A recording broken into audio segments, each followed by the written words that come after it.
Hello my dear aspirants, welcome to our YouTube channel Sri logics and tricks. త్వరలో ఆంధ్రాలో group 2 exam mains జరగబోతుంది, police constable mains జరగబోతుంది.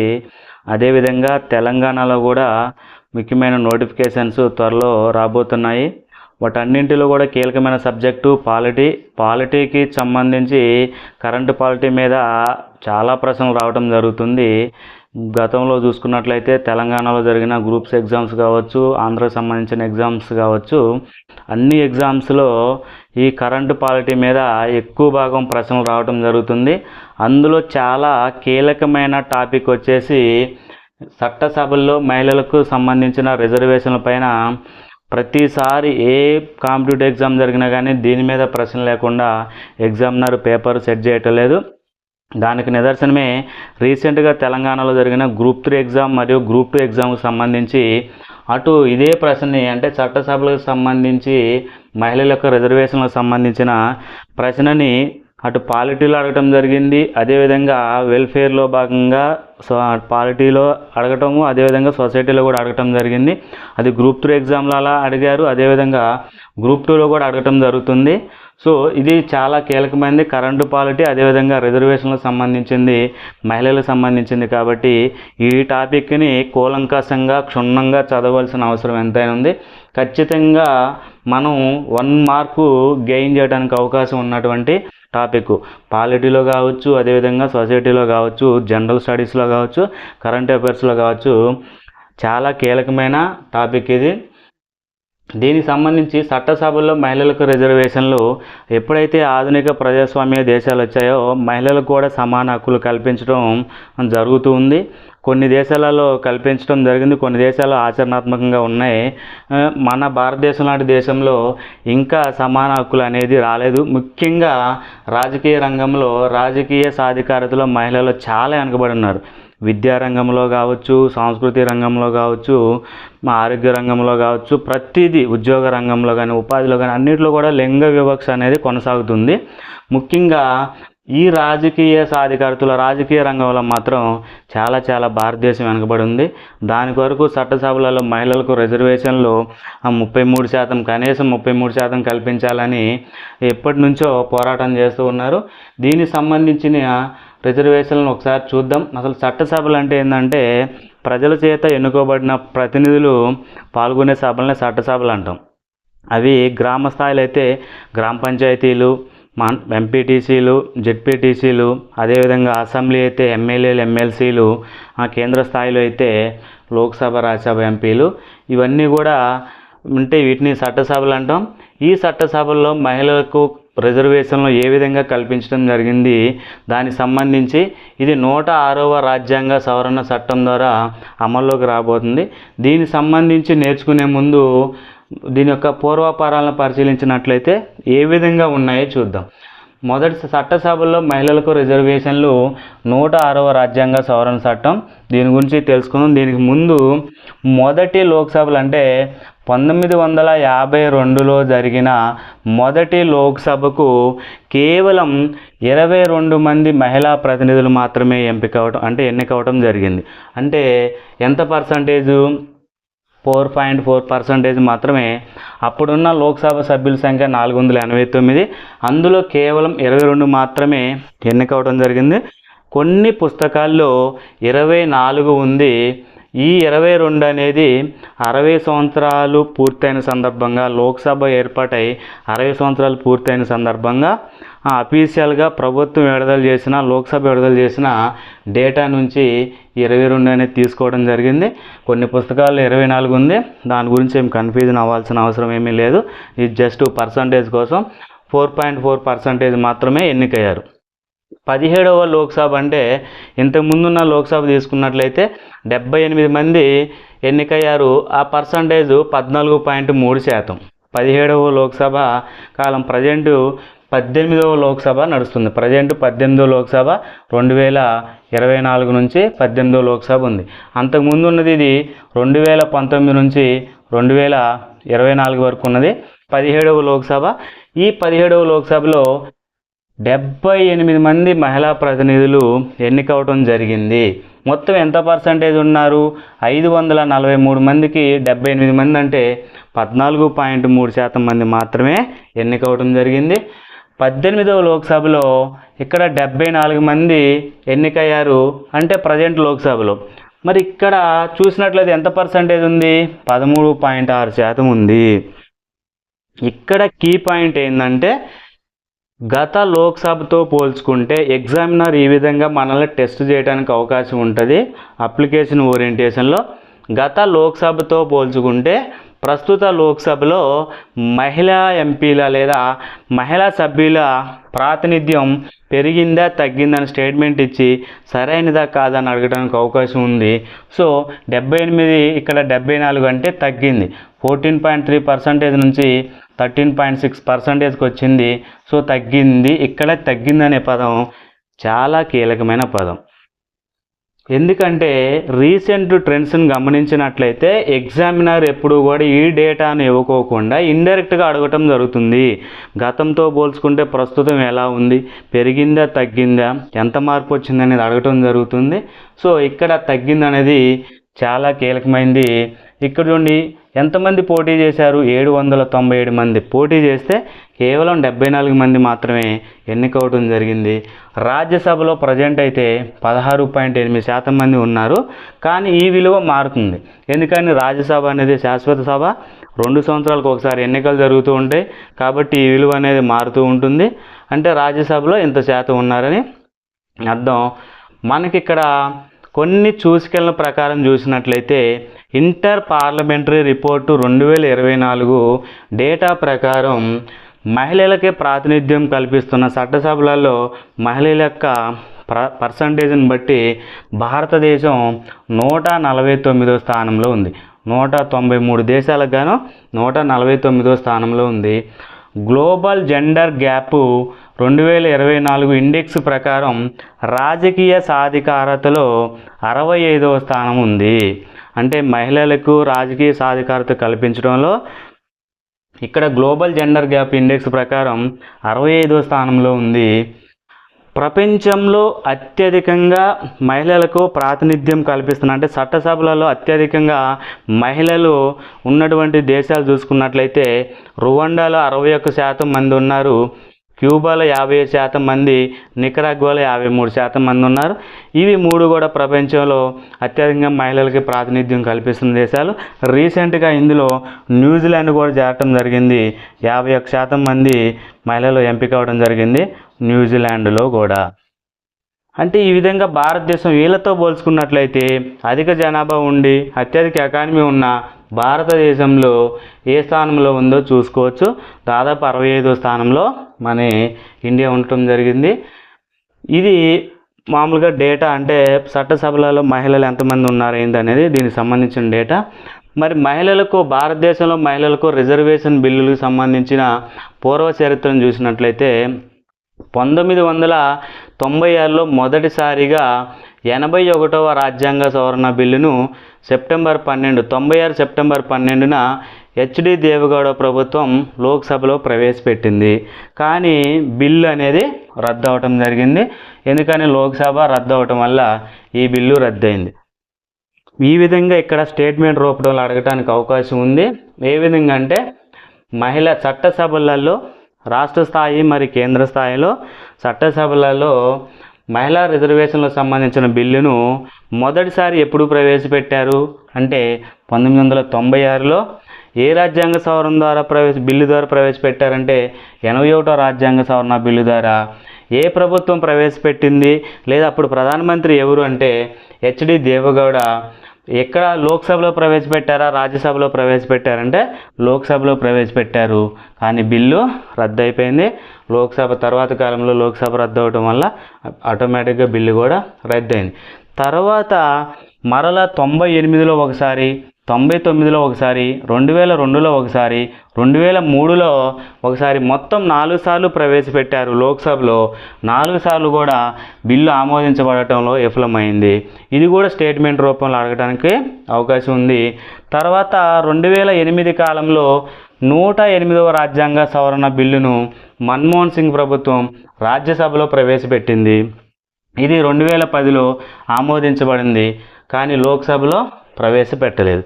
ఇక్కడ చూడండి, ఇంతకుముందు అన్నిసార్లు కూడా ఇక్కడ 4 సార్లు, ఇక్కడ 81వ రాజ్యాంగ సవరణ 5 సార్లు కూడా లోక్సభలో ప్రవేశపెట్టారు. కానీ లోక్సభ అనేది 5 సంవత్సరాలకు ఒకసారి టర్మినేట్ అవుతుంది, కానీ రాజ్యసభ అనేది టర్మినేట్ అవ్వదు, పర్మనెంట్ కాబట్టి, శాశ్వత సభ కాబట్టి ఈసారి మన్మోహన్ సింగ్ ప్రభుత్వం ప్రవేశపెట్టింది రాజ్యసభలో. ఇది ఆమోదించబడింది 2010లో, కానీ లోక్సభలో అయితే ప్రవేశపెట్టలేదు.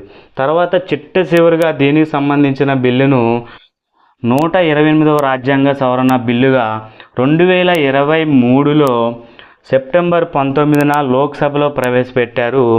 ఇది తర్వాత సెప్టెంబర్ 20న లోక్సభలో ఆమోదించబడింది. సెప్టెంబర్ 21న రాజ్యసభలో ప్రవేశపెట్టారు, అదే రోజు కూడా ఆమోదించబడింది. సెప్టెంబర్ 29న రాష్ట్రపతి ఆమోదించడంతో ఇది 106వ రాజ్యాంగ సవరణ చట్టంగా అమల్లోకి రాబోతుంది. ఇక్కడ చూడండి, ఇది వచ్చేసి 128వ రాజ్యాంగ సవరణ బిల్లు, ఇది 106వ రాజ్యాంగ సవరణ చట్టం. సవరణ బిల్లుకు మరియు చట్టానికి తేడా ఉంటుంది. ఏదైనా ఒక అంశానికి సంబంధించి పార్లమెంట్లో బిల్లును ప్రవేశపెడతాం, ఆ బిల్లుకు ఒక నెంబర్ ఉంటుంది, అది ఆమోదించబడిన తర్వాత దానికి మరొక నెంబర్ వస్తుంది, దాది సవరణ చట్టం అంటాం. ఆమోదించబడితే చట్టం అంటాం, ఆమోదించబడిపోతే బిల్లు అంటాం. సో ఇక్కడ క్లారిటీగా అభ్యర్థులందరూ కూడా కన్ఫ్యూజ్ అవ్వకూడదు. దీనికి సంబంధించి అంశాన్ని అడిగేటప్పుడు 128వ రాజ్యాంగ సవరణ బిల్లు అని అడిగారా, బిల్లు అంటేనే 128 అవుతుంది. రాజ్యాంగ సవరణ చట్టం అని అడిగితే ఇక్కడ 106వ రాజ్యాంగ సవరణ చట్టం అవుతుంది. వీటికి సంబంధించిన రాజ్యాంగ సవరణలు ఈజీగా గుర్తుపెట్టుకోవచ్చు. ఇక్కడ మొదటిసారి ఎప్పుడు 81వ రాజ్యాంగ సవరణ, మరి తర్వాత ఏంటి 108వ రాజ్యాంగ సవరణ. ఈ 1 ఇటు రాసి 8 ఇటు రాసి మధ్యలో 0 పెట్టండి, 108వ రాజ్యాంగ సవరణ అవుతుంది. ఈ రెండు ఈజీగా గుర్తుపెట్టవచ్చు. తర్వాత ఉన్నది 128వ రాజ్యాంగ సవరణ బిల్లు. చివరిగా ఇది 106వ రాజ్యాంగ సవరణ చట్టంగా అమల్లోకి రావడం జరిగింది. ఇప్పుడు ఈ బిల్లులో ఉన్న ముఖ్యమైన అంశాలు ఏమిటి, అసలు ఈ 106వ రాజ్యాంగ సవరణ చట్టంలో ఎటువంటి అంశాలను పొందుపరచడం జరిగింది, మరి వీటి యొక్క విధి విధానాలు ఏమిటి, ఈ రిజర్వేషన్లు ఎప్పటి నుంచి అమల్లోకి వస్తాయి, మరి ఎంతవరకు అంటే నియోజకవర్గాల కేటాయింపు ఎలా ఉంటుంది ఏంటి అనేది ఆ బిల్లులోని ముఖ్యాంశాలను చూద్దాం. ఈ బిల్లుకు కొన్ని ప్రత్యేకతలు ఉన్నాయి, అదేవిధంగా అందులో కొన్ని ముఖ్యాంశాలు కూడా ఉన్నాయి. ఆ ముఖ్యాంశాలని ఎగ్జామ్లో స్టేట్మెంట్ రూపంలో వీటిని అడగటం జరిగింది. గతంలో జరిగిన తెలంగాణ గ్రూప్ 2 మరియు గ్రూప్ 3 ఎగ్జామ్లో ఖచ్చితంగా రావడానికి అవకాశం ఉంది. ఇంపార్టెంట్ పాయింట్స్ అన్నింటిని కూడా నేను ఇక్కడ మెన్షన్ చేసి మీకు తెలియజేస్తాను. ఈ బిల్లు యొక్క ప్రత్యేకతలు ఏంటి, అదేవిధంగా బిల్లులో ఉన్నటువంటి ముఖ్యాంశాలు ఏంటి, మరి ఈ బిల్లు ద్వారా కొత్తగా యాడ్ అయ్యే ఆర్టికల్స్ లేదా ప్రభావితమయ్యే ఆర్టికల్స్ ఏంటనేవి, మరి మినహాయింపులు ఏంటనేవి చూద్దాము. ఇక్కడ ఈ బిల్లు యొక్క ప్రత్యేకతలు అంటే 106వ రాజ్యాంగ సవరణ చట్టం చట్టసభల్లో మహిళా రిజర్వేషన్లకు సంబంధించింది. ఇది 106వ రాజ్యాంగ సవరణ చట్టం. ఈ బిల్లు మరి ఈ సవరణ చట్టంగా మారకముందు ప్రవేశపెట్టిన బిల్లు నెంబర్ ఎంత, ఇది 128. రాజ్యాంగ సవరణ బిల్లు వచ్చేసి 128 అయితే రాజ్యాంగ సవరణ చట్టంగా 106వ రాజ్యాంగ సవరణ చట్టంగా మారింది, అది గుర్తించండి. ఇక్కడ ఈ బిల్లు యొక్క ప్రత్యేకతలు చూసినట్లయితే ఇది 128వ రాజ్యాంగ సవరణ బిల్లు.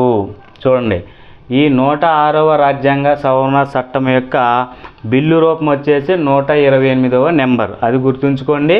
మరి పార్లమెంట్లో ప్రవేశపెట్టేటప్పుడు ఈ బిల్లును ఏ పేరుతో ప్రవేశపెట్టడం జరిగింది, చాలా ఇంపార్టెంటు. ఇది గ్రూప్స్లో అడగడం జరిగింది, తెలంగాణ గ్రూప్ 2 గ్రూప్ 3లో కూడా అడిగారు ఈ అంశాన్ని. నారీ శక్తి వందన్ అధినియం అనే పేరుతో పార్లమెంటులో ప్రవేశపెట్టబడి ఆమోదించబడిన 128వ రాజ్యాంగ సవరణ బిల్లు. పార్లమెంటులో ఈ విధంగా అడగటం జరిగింది. పార్లమెంటులో ప్రవేశపెట్టబడిన 128వ రాజ్యాంగ సవరణ బిల్లు యొక్క అధికారిక నామం ఏమిటి, అధికారిక పేరు ఏమిటి అంటే నారీ శక్తి వందన్ అధినియం. ఇక్కడ నారీ అంటే మహిళా, స్త్రీ అనే అర్థాలు ఉన్నాయి. ఆ నారీ శక్తి, మహిళా శక్తి వందన్ అధినియం అనే పేరుతో ఇక్కడ ప్రవేశపెట్టడం జరిగింది. మరొక పాయింట్ వచ్చేసి కొత్త పార్లమెంటు భవనంలో ప్రవేశపెట్టి ఆమోదించబడిన మొదటి రాజ్యాంగ సవరణ బిల్లు. పాత పార్లమెంటు భవనం నుంచి తర్వాత ఇప్పుడు ప్రజెంట్ ఉన్న బీజేపీ ఎన్డీఏ గవర్నమెంటు కొత్త పార్లమెంటు భవనాన్ని నిర్మించింది. ఆ కొత్త పార్లమెంటు భవనంలో ఇక్కడ ప్రవేశపెట్టి అదేవిధంగా ఆమోదించబడిన మొదటి రాజ్యాంగ సవరణ బిల్లు. ఈ అంశాన్ని కూడా గతంలో జరిగిన తెలంగాణ గ్రూప్ 2 గ్రూప్ 3 ఎగ్జామ్లో అడగటం జరిగింది. చూడండి, కొత్త పార్లమెంటు నూతన పార్లమెంటు భవనంలో ప్రవేశపెట్టి ఆమోదించబడిన మొట్టమొదటి రాజ్యాంగ సవరణ బిల్లు ఇది. గుర్తుంచుకోండి, కొత్త పార్లమెంటు భవనంలో మహిళలకి ప్రాధాన్యత ఇస్తున్నాం కాబట్టి మొదటి బిల్లు కూడా మహిళలకు సంబంధించిందే. ఆ విధంగా గుర్తుపెట్టుకోండి. మరి ఈ బిల్లును ప్రవేశపెట్టింది అర్జున్ రామ్ మేఘవాల్. ఈయన కేంద్ర న్యాయశాఖ మంత్రి. ఏ శాఖకు సంబంధించిన మంత్రి ప్రవేశపెట్టడం జరిగింది? న్యాయశాఖ మంత్రి. ఆయన పేరు వచ్చేసి అర్జున్ రామ్ మేఘవాల్. ఎవరు ప్రవేశపెట్టారని అడగటానికి కూడా అవకాశం ఉంది, కావున దీన్ని నేను మెన్షన్ చేయటం జరిగింది. మొదటిగా ఏ సభలో ప్రవేశపెట్టారు? లోక్సభలో ప్రవేశపెట్టారు. 2023వ సంవత్సరంలో సెప్టెంబరు 19న లోక్సభలో ప్రవేశపెట్టారు. సెప్టెంబర్ 20న అది లోక్సభలో ఆమోదించబడింది. సెప్టెంబర్ 21న రాజ్యసభలో ప్రవేశపెట్టారు. అదే రోజు ఆమోదించబడింది. ఈ డేట్స్ 3 కూడా వరుసగా ఉంటాయి, గుర్తించండి. 3 వరుసగా ఉన్నాయి. సెప్టెంబర్ 19 లోక్సభలో ప్రవేశపెట్టారు. సెప్టెంబర్ 20 లోక్సభలో ఆమోదించబడింది. సెప్టెంబరు 21 రాజ్యసభలో ప్రవేశపెట్టబడి అదే రోజు ఆమోదించబడినటువంటి బిల్లు. దీనికి సెప్టెంబర్ 29న రాష్ట్రపతి అంటే సంతకంతో ఆమోదించబడింది. రాష్ట్రపతి ఎప్పుడైతే ఆమోదించిన తర్వాత 106వ రాజ్యాంగ సవరణ చట్టంగా అమల్లోకి రావటం జరిగింది. 106వ రాజ్యాంగ సవరణ చట్టంగా అమల్లోకి వచ్చింది. మరి లోక్సభలో దీనికి సంబంధించి లోక్సభలో ఓటింగ్ జరిగింది. ఈ నారీశక్తి వందన్ అధినియం అనే బిల్లు, మహిళా రిజర్వేషన్ సంబంధించిన బిల్లుపై లోక్సభలో ఓటింగ్ జరిగితే 454 మంది అనుకూలంగా ఓటేశారు, 2 మాత్రం వ్యతిరేకించారు. అంటే 454 2 తేడాతో ఇది ఆమోదించబడింది. వ్యతిరేకించిన 2 కూడా ఎంఐఎం ఎంపీ అసదుద్దీన్ ఓవైసీ మరియు ఈ ఎంఐఎంకి సంబంధించిన ఎంపీ సయ్యద్ ఇంతియాజ్, ఔరంగాబాద్ ఎంపీ, వీళ్ళిద్దరూ వ్యతిరేకించడం జరిగింది. అంటే ఎంఐఎం పార్టీకి చెందిన 2 ఎంపీలు అసదుద్దీన్ ఓవైసీ మరియు సయ్యద్ ఇంతియాజ్ మాత్రమే, 2 మాత్రమే దీనిని వ్యతిరేకించడం జరిగింది. సో ఎంత తేడాతో ఆమోదించబడిందంటే 454 మంది ఇక్కడ మద్దతు తెలపడం జరిగింది. రాజ్యసభలో వచ్చేసి ఏకగ్రీవం, అంటే ఎటువంటి ఓటింగ్ జరగలేదు. హాజరైన 214 మంది కూడా ఆమోదం తెలపడం జరిగింది. అంటే ఇక్కడ ఆ రోజు ఈ బిల్లు ప్రవేశపెట్టిన రోజు సెప్టెంబర్ 21న 214 మంది రాజ్యసభ ఎంపీలు హాజరైతే ఆ 214 మంది ఏకగ్రీవంగా ఆమోదించారు. సో ఎంతమంది అంటే 214 మంది. లోక్సభలో ఆ రోజు హాజరైన సభ్యులు 456 మంది సభ్యులు హాజరైతే కేవలం 2 మాత్రమే వ్యతిరేకించారు. అది 454 ఆమోదించారు, 2 వ్యతిరేకించారు. ఇది గుర్తుంచుకోండి. నెక్స్ట్ దీంట్లో ఉన్న ముఖ్యాంశాలు చూసినట్లయితే ఈ బిల్లుకు సంబంధించిన ప్రత్యేకతలు.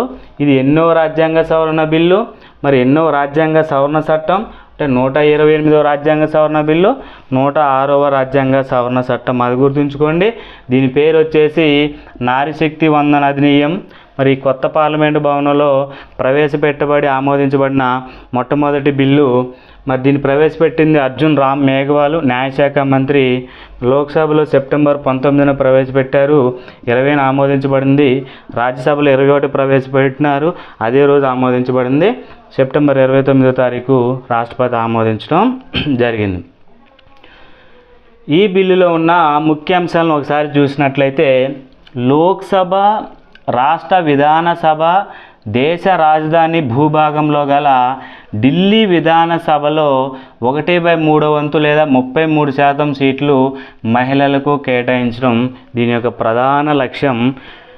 జాగ్రత్తగా గమనించండి, ఇక్కడ కేవలం లోక్సభ మాత్రమే, పార్లమెంటులోని లోక్సభ మాత్రమే. నేరుగా ప్రజలచే ఎన్నికయ్యే ప్రతినిధులు లోక్సభలో ఉంటారు.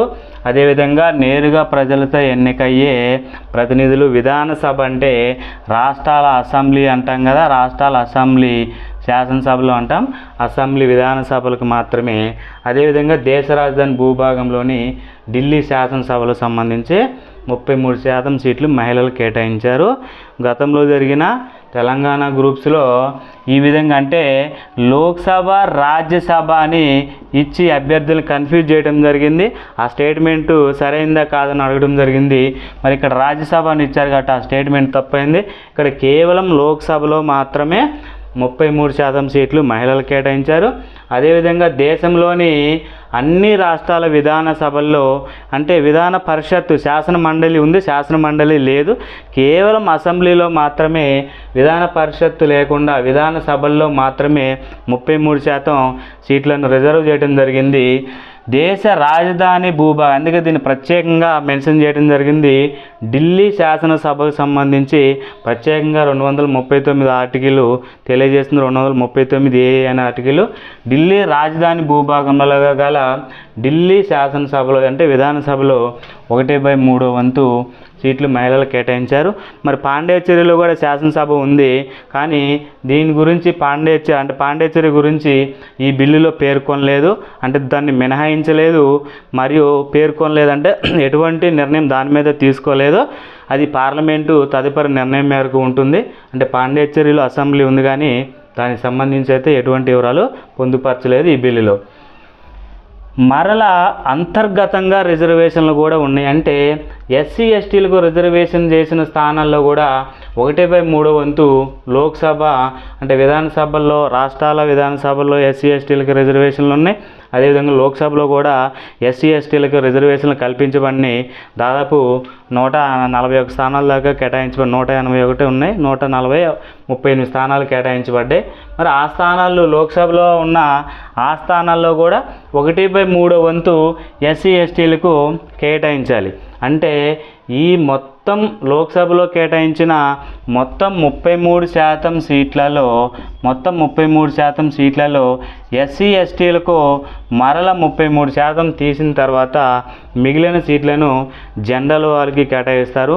అంటే ఇక్కడ ఓబీసీల గురించి కూడా ఏమీ పేర్కొనలేదు, కేవలం ఎస్సీ ఎస్టీలకు. అంటే ఎస్సీ ఎస్టీలకు హారిజాంటల్ మరియు వర్టికల్ రిజర్వేషన్లు అమలు చేయడం జరుగుతుంది. అంటే ఇట్లా ఇక్కడ మొత్తం లోక్సభ, రాష్ట్ర శాసనసభల్లో రిజర్వేషన్లు ఉంటుంది. అదేవిధంగా ఆ రిజర్వేషన్లలో ఎస్సీ ఎస్టీలకు కేటాయించిన రిజర్వేషన్లలో మరలా రిజర్వేషన్లు ఉన్నాయి కాబట్టి హారిజాంటల్, వర్టికల్ రిజర్వేషన్లు అమలు చేయడం జరుగుతుంది. నెక్స్ట్ రొటేషన్ పద్ధతిలో సీట్ల, అంటే నియోజకవర్గాలను కేటాయించడం జరుగుతుంది. అంటే ఏ విధంగా రొటేషన్ పద్ధతిలో అంటే ఇప్పుడు ప్రజెంట్ ఈ రిజర్వేషన్లు అమల్లోకి వచ్చిన తర్వాత ఏదైనా ఒక నియోజకవర్గాన్ని మహిళలకు కేటాయించినట్లయితే మరలా తదుపరి ఎన్నికలప్పుడు ఆ నియోజకవర్గాన్ని తీసివేసి మరొక నియోజకవర్గాన్ని మహిళలకు కేటాయించడం జరుగుతుందంటే ఒకే నియోజకవర్గాన్ని ఎప్పుడు కూడా మహిళలకు కేటాయించడం జరగదు. ఆయా రాష్ట్రంలోని జనాభాను బట్టి, పరిస్థితులను బట్టి లోక్సభలో కావచ్చు, రాష్ట్రాల్లో కావచ్చు, ఆ నియోజకవర్గం అనేది మారుతూ ఉంటుంది. ఎప్పుడు కూడా ఒకటే నియోజకవర్గం మహిళలు కేటాయించడం ఉండదు. అంటే ఇక్కడ రొటేషన్ అవుతుంది. ప్రజెంటు ఈ సాధారణ ఎన్నికల్లో, ఇప్పుడు జరిగే సాధారణ ఎన్నికల్లో ఒక నియోజకవర్గాన్ని మహిళలకు కేటాయించినట్లయితే తర్వాత వచ్చే ఎన్నికల్లో ఆ నియోజకవర్గం కాకుండా దాని తర్వాత ఉండే మరొక నియోజకవర్గాన్ని కేటాయించడం జరుగుతుంది. అంటే రొటేషన్ పద్ధతి పాటించడం జరుగుతుంది. ఈ చట్టం అమల్లోకి వచ్చిన తర్వాత నిర్వహించే జనాభా గణన ఆధారంగా నిర్వహించబడే డీలిమిటేషన్ ఆధారంగా రిజర్వేషన్లు అమలు చేయబడతాయి. అంటే ఇక్కడ చూడండి, ఈ చట్టం ఎప్పుడైతే అమల్లోకి వస్తుందో, అమల్లోకి వచ్చిన తర్వాత జనాభా గణన జరగాలి. ఆ జనాభా గణన ఆధారంగా, ఆ జనాభా లెక్కల ఆధారంగా నియోజకవర్గాల డీలిమిటేషన్, అంటే శాసనసభ లేదా ఆ లోక్సభ యొక్క సరిహద్దుల్ని మార్చడం జరుగుతుంది. సరిహద్దులు అంటే సరిహద్దులు మార్చుతారు. ఇంతకుముందు 2002వ సంవత్సరంలో ఈ డీలిమిటేషన్ జరిగితే ఇది 2008లో అమల్లోకి రావడం జరిగింది. అంటే నియోజకవర్గాల్ని విభజించడం, అంటే వాటి యొక్క సరిహద్దులను విభజించడం జరుగుతుంది. అంటే ఇక్కడ లోక్సభ కానీ అసెంబ్లీ కానీ ఇక్కడ సీట్ల సంఖ్య పెరగదు. సీట్ల సంఖ్యని 2026 తర్వాత ఇక్కడ సీట్ల సంఖ్యని పెంచడం అని ఉన్నది. కానీ ఇక్కడ డీలిమిటేషన్ వేరు, శాసనసభ పునర్విభజన వేరు. అక్కడ లోక్సభ కానీ శాసనసభలు కానీ పునర్విభజన వేరు. ఇక్కడ డీలిమిటేషన్ అంటే ఏంటంటే శాసనసభ కానీ లోక్సభ కానీ సరిహద్దులను మార్చటం. ఆ సరిహద్దులు అంటే సంఖ్య పెరగదు తగ్గదు. లోక్సభ ఇక్కడ సీట్ల సంఖ్య పెరగదు తగ్గదు, ఆ రాష్ట్రాల యొక్క అసెంబ్లీ యొక్క సీట్ల సంఖ్య పెరగదు తగ్గదు. కానీ ఆయా ప్రాంతాల యొక్క నియోజకవర్గాల యొక్క సరిహద్దులు మారుతాయి. ఆ సరిహద్దుల ఆధారంగా ఈ రిజర్వేషన్లు అమలు చేయాలి. కానీ ఈ రిజర్వేషన్లు ఇప్పట్లో అమల్లోకి వచ్చే అవకాశం లేదు. ఎందుకని? ఈ చట్టం అమల్లోకి వచ్చిన తర్వాత నిర్వహించే జనాభా గణన, ఈ చట్టం ఇప్పటి నుంచి 2024 నుంచి అమల్లోకి రావడం జరిగింది. అంటే రిజర్వేషన్లు అమలు చేయలే, ఈ చట్టం అమల్లోకి వచ్చింది. ఏది? ఈ మహిళా రిజర్వేషన్ చట్టం 106వ చట్టం, రాజ్యాంగ సవరణ చట్టం అమల్లోకి వచ్చింది. రిజర్వేషన్లు ఇంకా ఇంప్లిమెంట్ చేయలే. మరి ఈ చట్టం అమల్లోకి వచ్చే జనాభా గణన జరగాలి. 2021లో జనాభా గణన జరగలేదు. మరి ఎప్పుడు జరుగుతుందో తెలియదు. ఆ జనాభా గణన ఆధారంగా డీలిమిటేషన్ జరగాలి. ఆ డీలిమిటేషన్ జరిగిన తర్వాత ఈ రిజర్వేషన్లు అమలు చేయబడతాయి. అంటే 2024లో మనకి సాధారణ ఎలక్షన్లు జరిగినాయి లోక్సభకి. మరి 2029లో మరలా జరుగుతాయి. అంటే 2029 ఎన్నికల్లో ఈ రిజర్వేషన్లు ఇంప్లిమెంట్ అయ్యే అవకాశం లేదు. జనాభా గణన జరగాలి. అది 2025 కావచ్చు, 26 కావచ్చు. జనాభా గణన పూర్తి కావాలి. పూర్తయిన తర్వాత మరలా నియోజకవర్గాల పునర్విభజన జరగాలి. అంటే ఇక్కడ పునర్విభజన, దట్ మీన్స్ ఇక్కడ సరిహద్దులు మార్చాలి. ఈ సరిహద్దులు మార్చిన తర్వాత ఇవి ఈ రిజర్వేషన్లు ఇంప్లిమెంట్ చేయాలి. అంటే ఈ కాలంలో ఈ 2029 కంటే ముందే ఈ జనాభా గణన పూర్తయి ఈ డీలిమిటేషన్ పూర్తయితే అమల్లోకి వచ్చే అవకాశం ఉంది. కానీ అది సాధ్యమయ్యే అవకాశం ఉండకపోవచ్చు. దీని తర్వాత జరిగే ఎలక్షన్స్ అంటే దాదాపు 2034 ఎన్నికల్లోకి అమల్లోకి వచ్చే అవకాశం ఉంటుంది. దాని తర్వాత 15 సంవత్సరాల పాటు కొనసాగిస్తారు. ఏ రోజైతే ఇవి అమల్లోకి వస్తాయో ఈ రిజర్వేషన్లు అమల్లోకి వచ్చిన దగ్గర నుంచి 15 సంవత్సరాల పాటు అమలు చేస్తారు. ఆ తర్వాత అంటే 15 సంవత్సరాల తర్వాత పార్లమెంటు నిర్ణయం మేరకు, అంటే పార్లమెంటు నిర్ణయించిన తేదీ వరకు అమల్లో ఉంటాయి. అంటే ఈ చట్టం ఇప్పుడు అమల్లోకి వచ్చింది కానీ రిజర్వేషన్లు ఇంకా అమల్లోకి రాలేదు. ఈ రిజర్వేషన్లు ఎప్పుడైతే అమల్లోకి వస్తాయో అప్పటి నుండి 15 సంవత్సరాల పాటు కొనసాగుతాయని దీని అర్థం. అంతేగాని ఇది 2024లోనే ఇది ఆమోదించబడి అమల్లోకి వచ్చిందంటే ఇప్పటి నుంచి 15 సంవత్సరాలు అంటే 2039 దాకా కాదు. ఈ రిజర్వేషన్లు ఇంప్లిమెంట్ చేసిన తర్వాత అంటే ఇది 2029లో సాధ్యమైద్దా, 2034లో సాధ్యమైద్దా అనేది అప్పటి నుంచి ఈ 15 సంవత్సరాల పాటు కొనసాగితే ఇవి దీనికి సంబంధించిన ముఖ్యాంశాలు. ఇక్కడ కొన్ని మినహాయింపులు కూడా ఉన్నాయి. మినహాయింపులు అంటే ఇక్కడ పాండిచ్చేరిని మినహాయించారు, అంటే మినహాయించలేదు, దాని గురించి ప్రస్తావించలేదు. అదేవిధంగా ఒక ఎంపీ సీటు ఉంది. ఇప్పుడు కొన్ని ఇక్కడ చండీగఢ్ కావచ్చు, లడాక్ కావచ్చు, పాండిచ్చేరి కావచ్చు, ఇటువంటి చిన్న చిన్న రాష్ట్రాల్లో, కేంద్రపాలిత ప్రాంతాల్లో ఒకే ఎంపీ సీటు ఉంది. మరి ఒకే ఎంపీ సీటు ఉంటే ఏ విధంగా 33% రిజర్వేషన్లు ఇస్తారు అంటే ఆ ఒకే ఎంపీ సీటు ఉన్నప్పుడు ఒక సాధారణ ఎన్నికలకి మహిళలకి రిజర్వేషన్ చేసినట్లయితే తర్వాత 2 సాధారణ ఎన్నికలకు వాటిని రిజర్వేషన్ చేయరు. అంటే ఒకసారి రిజర్వేషన్ కల్పిస్తే మహిళలకి మరలా 2 ఎన్నికల వరకు రిజర్వేషన్ కల్పించరు. అవి ఒక ఎంపీ సీటు ఉన్న చండీగఢ్, పాండిచ్చేరి అటువంటి చిన్న చిన్న రాష్ట్రాలు ఉన్నాయి కదా, అటువంటి ఢిల్లీ కేంద్రపాలిత ప్రాంతాలు ఏవైతే ఉన్నాయో వాటికి సంబంధించి అదేవిధంగా రాష్ట్రాల్లో కూడా ఉన్నాయి. నాగాలాండ్లో కూడా ఒక ఎంపీ సీటు ఉంది. అటువంటి రాష్ట్రాల్లో ఒకసారి మహిళలు కేటాయిస్తే మరలా 2 ఎన్నికల వరకు కేటాయించరు. ఈశాన్య రాష్ట్రాలైన మిజోరం, మణిపూర్ వంటి, అరుణాచల్ ప్రదేశ్ వంటి చిన్న చిన్న రాష్ట్రాల్లో 2 ఎంపీ సీట్లు ఉన్నాయి. మరి ఈ 2 ఎంపీ సీట్లు ఉన్నట్టయితే ఏం చేస్తారంటే ఈ 2 ఎంపీ సీట్లలో ఇక్కడ చూడండి ఒక ఎంపీ సీటును 2 ఎంపీ సీట్లు ఉన్నప్పుడు ఒక ఎంపీ సీటును 2 ఎన్నికల వరకు కొనసాగిస్తారు. 2 ఎన్నికల వరకు కొనసాగించి తర్వాత 3వ ఎన్నికలో రిజర్వేషన్ కల్పించడం జరగదు. అవి 2 ఎంపీ సీట్లు ఉన్నప్పుడు. ఇక 3 ఎంపీ సీట్లు ఉన్నాయనుకోండి, జనరల్గా 33% అంటే ఒక సీటు ఎప్పుడు కూడా కేటాయిస్తారు. మనకు ప్రాబ్లం ఎక్కడ వస్తుందంటే ఒక ఎంపీ సీటు ఉన్నప్పుడు 2 ఎంపీ సీట్లు ఉన్నప్పుడు. ఒక ఎంపీ సీటు ఉంటేనే ఒక ఎలక్షన్ నుంచి 2 ఎలక్షన్ వరకు కొనసాగించరు. 2 ఎంపీ సీట్లు ఉంటేనే ఒక సీటుని 2 ఎలక్షన్ల వరకు కొనసాగించి 3వ ఎలక్షన్లో రిజర్వేషన్ కల్పించడం జరగదు. ఇవి చిన్న చిన్న మినహాయింపులు. ఇట్లా ఇక్కడ పాండిచ్చేరి అసెంబ్లీ గురించి మాత్రం ఎటువంటి అంశాలను కూడా పేర్కొనలేదు. ఇవి మినహాయింపులు. మరి ప్రభావితమయ్యే ఆర్టికల్స్ వచ్చేసి ఇక్కడ 330 ఆర్టికల్ ప్రభావితం అవుతుంది. 330 ఆర్టికల్ ఏంది? లోక్సభలో ఎస్సీ ఎస్టీలకు రిజర్వేషన్లో చేయటం, సీట్లు రిజర్వేషన్ 330. ఇక్కడ చూడండి 30 ప్రకారం లోక్సభలో ఎస్సీ ఎస్టీలకు సీట్లు రిజర్వ్ చేయబడతాయి. ఆ ఎస్సీ ఎస్టీలకు రిజర్వ్ చేయబడిన సీట్లలో 1/3 వంతు మహిళలకు కేటాయిస్తారు. అందుకోసమని 330A ఆర్టికల్ చేర్చడం జరిగింది.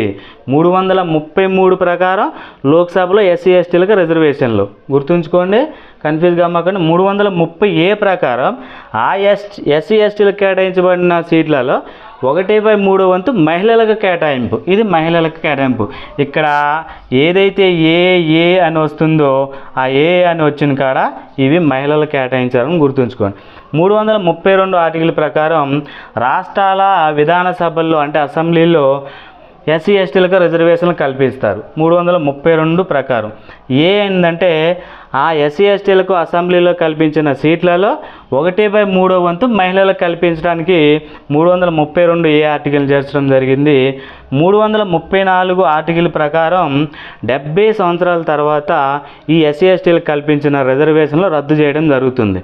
అయితే 1950లో రాజ్యాంగం అమల్లోకి వచ్చింది. తర్వాత 2020కి 70 సంవత్సరాలు పూర్తయింది. 2020లో ఈ రిజర్వేషన్ రద్దు చేయాలి.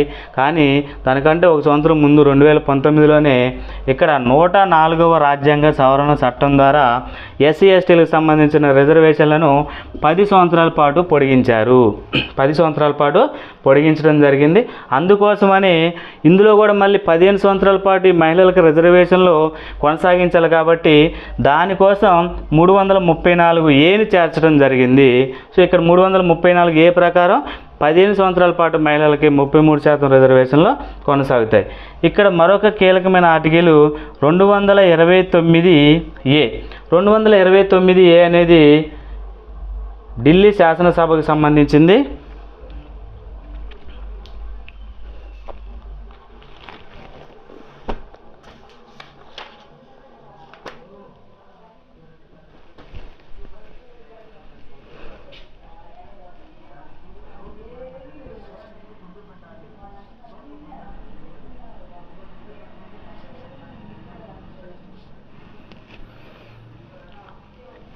ఇక్కడ మరొక ఆర్టికల్ వచ్చేసి 239AA అనేది ఢిల్లీ శాసనసభ గురించి తెలియజేస్తుంది. భారతదేశ రాజధాని ప్రాంతంలో గల ఢిల్లీ శాసనసభ గురించి తెలియజేసేదే 239AA. మరి ఆ ఢిల్లీ శాసనసభలో కూడా 1/3 వంతు సీట్లను మహిళలకు కేటాయించారు. దాని కొరకు 239AA(2B) అనే ఆర్టికల్ను చేర్చడం జరిగింది. 239AA(2B) అనే ఆర్టికల్ను చేర్చడం జరిగింది. ఇవి ఈ చట్టంలో ఉన్న ముఖ్యాంశాలు.